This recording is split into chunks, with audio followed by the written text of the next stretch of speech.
भाग 19।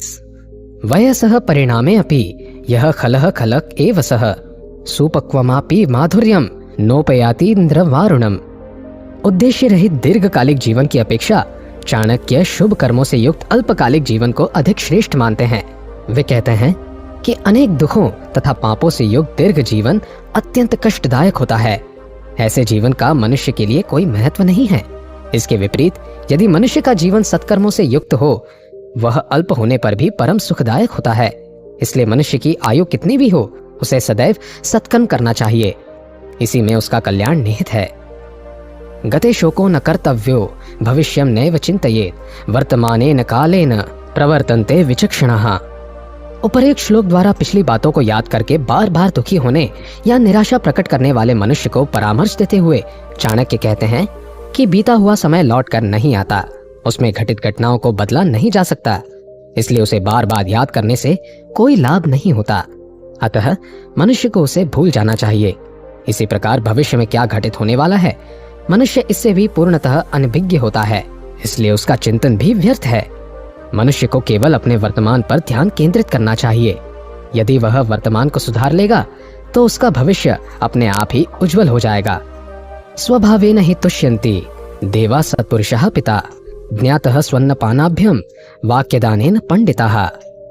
सद्व्यवहार और उत्तम स्वभाव का महत्व बताते हुए चाणक्य कहते हैं कि मनुष्य बिना अधिक परिश्रम किए केवल अच्छे आचरण और स्वभाव द्वारा ही विद्वान व्यक्ति, सज्जन पुरुष और पिता को संतुष्ट कर सकता है। इसी प्रकार मृदुवाणी द्वारा मित्रों, बंधु बांधवों तथा पंडितों को प्रसन्न करके संतुष्ट करें। अर्थात श्रेष्ठ स्वभाव तथा मृदुवाणी से युक्त मनुष्य के लिए कुछ भी असंभव नहीं होता। अहो बत विचित्राणि चरितानि महात्मनाम लक्ष्मीं तृणाय मन्यन्ते तद्भारेण नमन्ति च। चाणक्य ने स्नेह को समस्त दुखों की जड़ माना है। इस विचार को वे उपर्युक्त श्लोक द्वारा स्पष्ट करते हुए कहते हैं कि मनुष्य जिसके साथ भी स्नेह से बन जाता है, उसका जीवन उसी के अनुरूप चलने लगता है। जब वह व्यक्ति दुखी होता है तो उसे देखकर स्नेह बंधन में बंधा मनुष्य भी दुखी हो जाता है। इसी प्रकार वह उसके सुखों में भी अपना सुख तथा उसके भय में अपना भय देखता है। यही स्नेह जीवात्मा को बार बार जीवन मृत्यु के चक्र की ओर धकेलता है। इसके विपरीत स्नेह से रहित मनुष्य के लिए सभी एक समान होते हैं। उसे न तो किसी के दुखी होने से दुख होता है और न ही किसी के सुखी होने से सुख। वह हृदय में सभी के लिए एक ही भाव रखता है। इसलिए विद्वान मनुष्य को अत्यधिक स्नेह का परित्याग करके सुखमय जीवन व्यतीत करना चाहिए। अनागति विधाता च प्रत्युत्पन्नम तितस्तथा द्वावेतौ सुखमेधते यद भविष्य विनश्यति।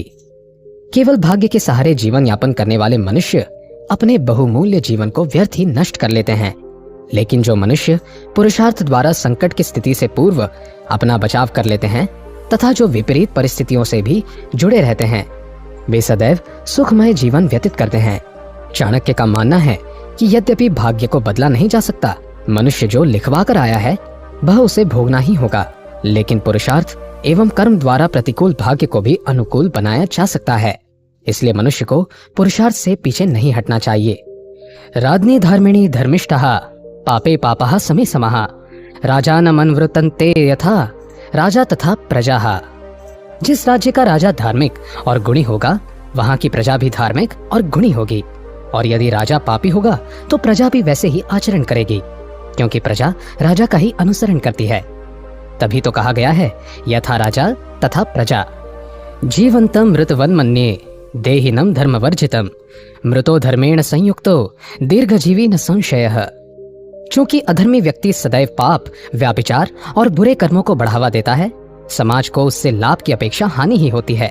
इसलिए चाणक्य की दृष्टि में अधर्मी मनुष्य जीवित होते हुए भी मृतक के समान है। इसके विपरीत जीवन भर शुभ एवं सत्कर्म करने वाले मनुष्य मृत्यु के उपरांत भी स्मरणीय होते हैं। उसका यश और कीर्ति मृत्यु के बाद भी उसे जीवित रखती है। इसलिए मनुष्य को सत्कर्मों द्वारा मान सम्मान एवं यश प्राप्त करना चाहिए, जिससे मृत्यु के बाद भी लोग उसे याद करके जीवित रखें। धर्मार्थ काम मोक्षाणाम यस्यैको अपि न विद्यते अजागलस्तनस्यैव तस्य जन्म निरर्थकम। धार्मिक ग्रंथों में धर्म, अर्थ, काम और मोक्ष ये 4 पुरुषार्थ कहे गए हैं। इनमें से अर्थ एवं काम लोक के तथा धर्म एवं मोक्ष परलोक के पुरुषार्थ कहे गए हैं। इन चारों पुरुषार्थ में मनुष्य जीवन की सार्थकता निहित है। बिना पुरुषार्थ के जीवन व्यर्थ है। इसलिए मनुष्य को कम से कम किसी एक पुरुषार्थ के लिए अवश्य प्रयत्नशील रहना चाहिए। दह्यमानाः सुतीव्रेण नीचाः परो यशोग्निना अशक्तास्तत्पदं गन्तुं ततो निंदा प्रकुर्वते। दुष्ट एवं दुर्जन व्यक्ति की सोच एवं व्यवहार का वर्णन करते हुए चाणक्य कहते हैं कि दूसरों की उन्नति को देखकर ईर्ष्या करना दुर्जन व्यक्ति का जन्मजात स्वभाव होता है। ऐसी स्थिति में वह स्वयं भी उन्नति के लिए प्रयत्नशील होकर दूसरों को नीचा दिखाने का प्रयास करता है, लेकिन असफल होने पर वे परनिंदा द्वारा स्वयं को बड़ा और दूसरों को छोटा दिखाने में अपना बड़प्पन समझते हैं। इसी प्रकार वे निरंतर योग्य व्यक्ति को भी अयोग्य सिद्ध करने का प्रयास करते रहते हैं। ऐसी भावना से युक्त व्यक्ति ही दुर्जन होता है। बंधाय विषयासक्तम मुक्तये निर्विषयम मनः मन एव मनुष्याणाम कारणम बंध मोक्षयोः। उपर्युक्त श्लोक द्वारा चाणक्य ने मन को समस्त बंधनों एवं दुखों का कारण माना है। वे कहते हैं कि मोक्ष प्राप्ति के लिए ही ईश्वर जीवात्मा को मनुष्य जीवन प्रदान करता है, लेकिन काम, क्रोध, लोभ, मद, मोह आदि विकारों में लिप्त होकर मनुष्य अपने वास्तविक लक्ष्य की ओर से भटक जाता है। इसका एकमात्र कारण मन है। मन ही मनुष्य को विषय वासनाओं की ओर धकेलकर उसे पाप कर्म की ओर अग्रसर करता है। मन के वशीभूत हुआ मनुष्य जीवन मृत्यु के चक्र से कभी मुक्त नहीं हो सकता।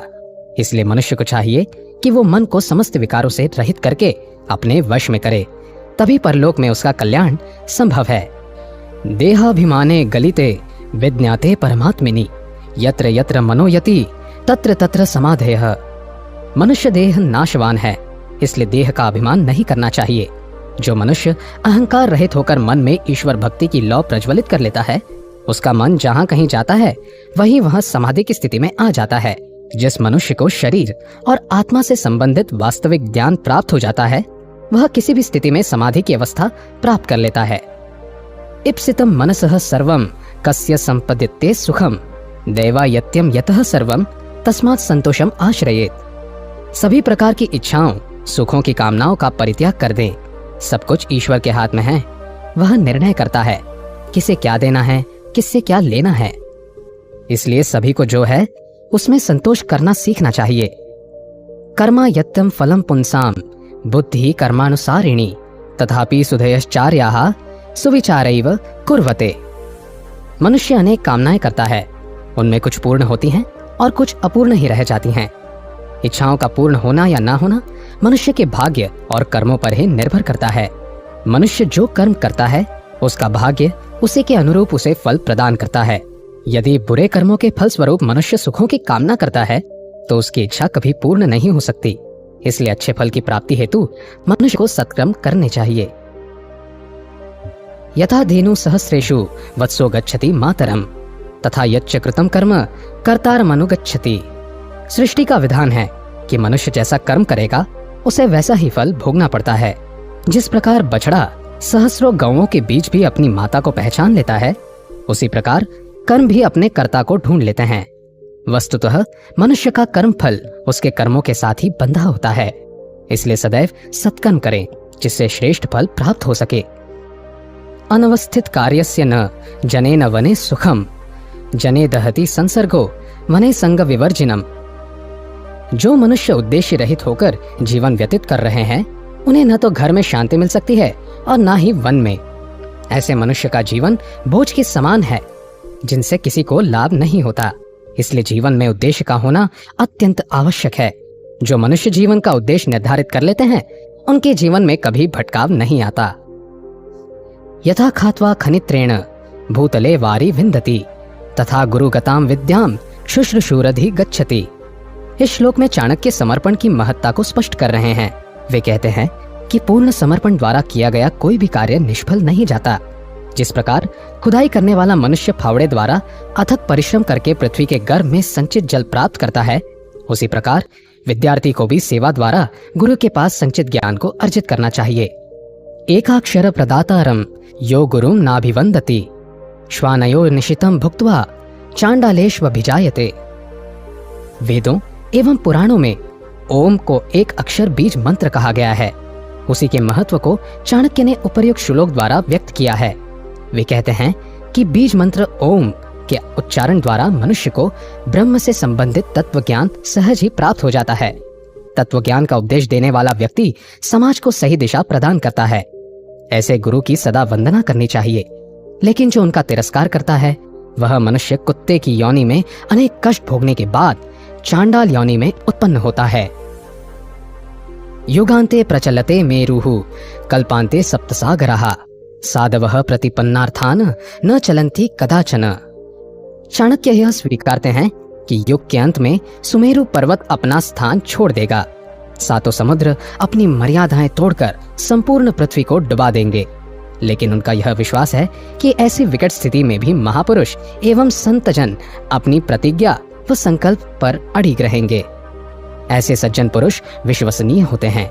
इन्हीं व्यक्तियों के कारण पृथ्वी अभी तक प्रलय से बची हुई है।